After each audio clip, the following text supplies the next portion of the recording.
A eso quiero que pasemos, al otro lado de la moneda, Ujú, lo que sucede en México. ujú. ¿Cuál es el panorama del psicoactivismo en México en términos de organizaciones, de actividades, de investigación, de divulgación? ¿Cuál es el panorama del psicoactivismo en México, Ibra? Tú que estás en el centro, en el Sí, ojo del huracán. sí, pues justamente la problemática que te comentaba hace rato, ¿no? Como este tema de que el psicoactivismo en términos de cannabis, yo creo que está súper bien organizado y están haciendo una labor increíble, pero en términos de psicodélicos todavía hay como que movimientos muy alejados los unos de los otros. Entonces, vía Sinapsis, junto con Mindsurf, junto con la Sociedad Mexicana de la Psilocibina, se han propuesto la creación de la Sociedad Psicodélica de México, que sea precisamente un punto de unión de los diferentes colectivos y organizaciones que se encargan en sus diferentes y respectivas áreas a trabajar el tema de los psicodélicos, que realmente se unan para favorecer, para de alguna forma complementarse y llevar al logro de ciertos objetivos que consideramos que son objetivos en común entre toda la comunidad psicoactivista, que de entrada es la decriminalización de las sustancias, favorecer la investigación académica y generar espacios de educación con respecto a estos temas, espacios de educación que pueden ser un poco lo que hace Mindsurf, dinámicas online, pero también espacios de educación como lo que ya se hacen, que son estos congresos, donde no solo la gente se informa de estos temas, sino que también se genera una vinculación entre los investigadores, algo que por la misma naturaleza tabú del tema, los investigadores muchas veces no conocen el trabajo que otros investigadores están haciendo y muchas veces están duplicando esfuerzos y muchas veces al no haber un intercambio de información, de resultados, pues está volviendo mucho más lento la adquisición de conocimiento, digamos, ¿no? Entonces también lo que buscamos es precisamente favorecer la investigación a través de generar estas vinculaciones entre los actores. Y para eso también el psicoactivismo psicodélico particularmente necesita cartografiar, digamos, a los diferentes actores relevantes, organizaciones, entidades que están trabajando este tema, porque muchos lo están haciendo, como decía, por debajo del agua, otros formalmente constituidos, pero es necesario que todos se conozcan, me parece. Profundizar sobre esto último, los objetivos, ¿cuáles crees tú que son las tareas de, como lo dijiste que muy bien, el psicoactivismo psicodélico en Ajá. México? ¿Cuáles son los dos o tres objetivos al más corto plazo que tú verías, Ibra? En general, psicoactivismo psicodélico, digamos, ¿no? A términos de psicoactivismo político. Sí, sí, yo pondría la creación de una entidad que de cierta forma cobije a estos movimientos para que puedan tener más fuerza, o sea, que no sean 5 dedos actuando por separado, sino que sea un puño, ¿no?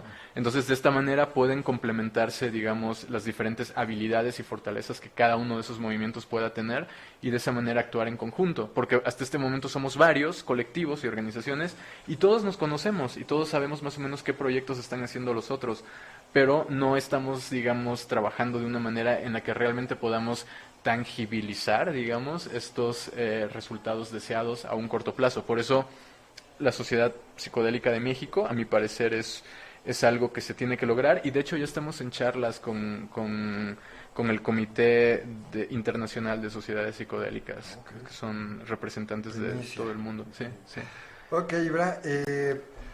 Bueno, me gustaría retomar un poco algo que comentabas hace unos minutos. Digo, todavía en este punto de los objetivos, lo Ujú, mencionaste como el primero, ¿no? Y yo me adhiero a esta idea del tema de descriminalizar las sustancias, ¿no?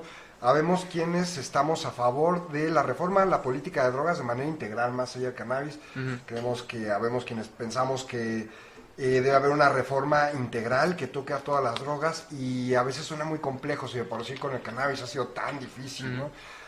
Las propuestas se vuelven tan barrocas y ujú,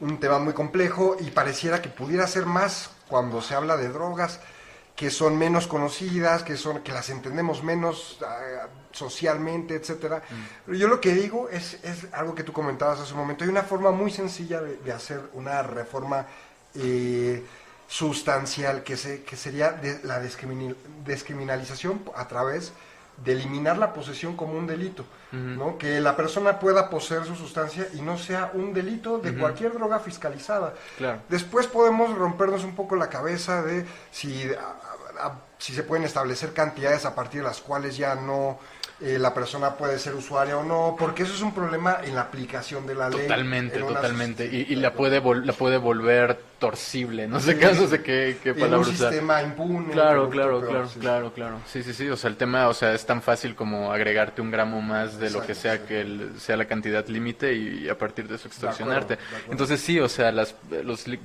más bien tendríamos que regresar a este principio de en qué momento producir un gramo más me vuelve narcotraficante y me deja de considerar usuario. O sea, qué ocurre en ese gramo extra que produzco que de pronto paso a ser considerado por la ley. Volvemos a lo mismo, o sea, esta actitud de la ley de intervenir en cuestiones que no están representando un daño a terceros, porque eso ya está demostrado por la ciencia y se sabe que en un entorno trabajado y cuidado los accidentes se reducen en su totalidad y en todo caso lo que la persona podría llamar una mala experiencia, sabemos a través de la psicología transpersonal que se trata más bien como de procesos muy profundos de introspección y de catalización de cosas que la persona ha estado reprimiendo, etcétera. Entonces, sí, o sea, no hay más, digamos, motivos que sigan sosteniendo esto, ¿no? De acuerdo.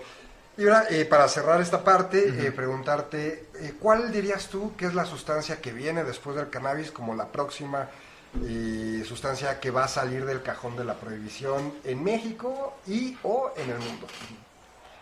En México y a nivel internacional. Bueno, probablemente está entre la...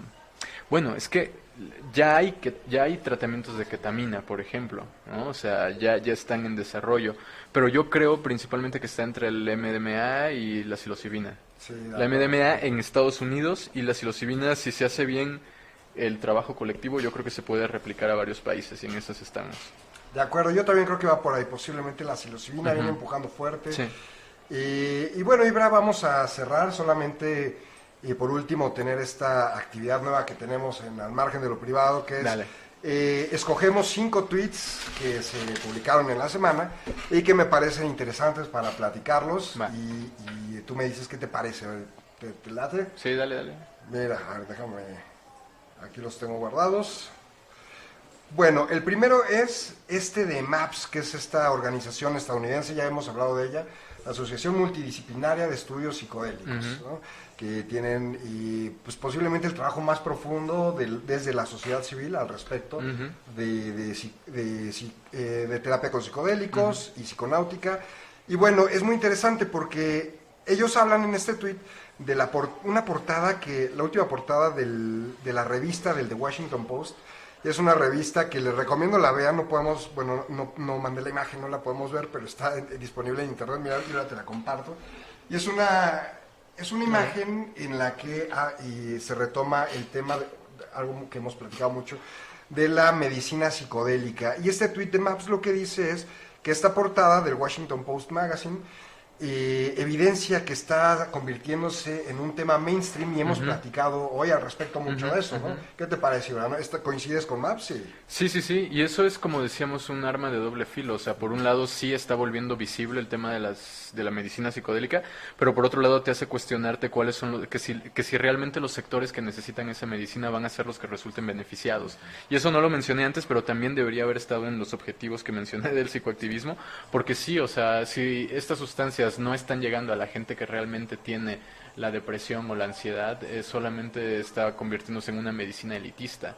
Entonces, sí, es interesante la situación que plantea ese. Sí, de acuerdo. Hablabas de las consecuencias que tiene que puede tener este boom, bueno, de hecho que Ujú. tiene, ¿no? Esta explosión o esta entrada al mainstream de la medicina psicodélica y recuerdo que en el Congreso de plantas que hicimos allá en Ajijic, que Ujú, participaste ujú, tú, ujú. Iván, diste una ponencia al respecto de la shanga como una manera de evitar los daños o los riesgos ecológicos que tiene el consumo de ayahuasca. Claro, ¿Cierto? sí, sí, sí, sí, sí. Hay formas, digamos, como de minimizar el desequilibrio, digamos, ecológico, o como queramos llamarlo, que se puede llegar a generar con nuestros hábitos de relacionarnos con sustancias también, ¿no? culturales. En el caso de la changa, pues, por todo un tema técnico, es, a mi parecer, una experiencia un poco más aprovechable que este cohete hiperdimensional que representa el DMT como principio activo que se comparte con la changa. Tenemos un público que sabe mucho, Ajá. pero para los que no sepan, ¿por Sí. qué no les platicas la diferencia entre lo que es la shanga, que es el DMT, y por qué esto es una alternativa, en tu opinión, Sí. para el uso de ayahuasca? Sí, bueno, de entrada vamos a poner un ejemplo. Situémonos en el contexto actual, ¿no? Bajo una situación de pandemia, no hay ceremonias enteogénicas con ayahuasca, ¿no? Pero eso no quiere decir que se tenga que suprimir la exploración de la conciencia. Entonces empezamos a buscar medios que quizás sean un poco más amables, y que no requieran toda esta laboriosidad social que implica una ceremonia ritual con ayahuasca. Poniendo ese ejemplo, tendríamos que pensar, ok, ¿qué sustancia me da los mismos componentes activos que la ayahuasca, pero que es algo que quizás se adapte más a fumar en mi recámara, en la oscuridad de mi recámara o en la sala de mi departamento o lo que sea? Y encontramos entre estas alternativas a la changa, que es básicamente un compuesto que desarrolló un australiano, Julian Palmer, que es básicamente la combinación de los mismos ingredientes que tiene la ayahuasca. Un inhibidor de monoaminoxidasa que permite la actividad psicodélica, y un compuesto psicodélico que en este caso es DMT, dimetiltriptamina, ¿no? Un compuesto que además es endógeno, ¿no? Es natural en nosotros mismos. Entonces tenemos esta combinación de sustancias que es el equivalente químicamente hablando de la, entre comillas, químicamente de la ayahuasca, que tiene un efecto mucho más breve y que al mismo tiempo es mucho más noble a que si fumas el principio activo, el DMT, que es este polvo amarillo que se consigue pues ya hoy en día muy fácilmente, digamos, pero que suele ser, digamos, tan poderoso que el proceso de integración, el proceso de darle sentido a qué carajo significa lo que viví en esa experiencia súper loca de 10 minutos, eso se vuelve muy difícil para la persona, y en el caso de la changa es mucho más fácil la integración, sencillamente porque la intensidad de la experiencia es mucho más llevadera, digamos, ¿no? Esta sección de tweets nos está permitiendo meternos de nuevo en lo de la psiconáutica. Sí.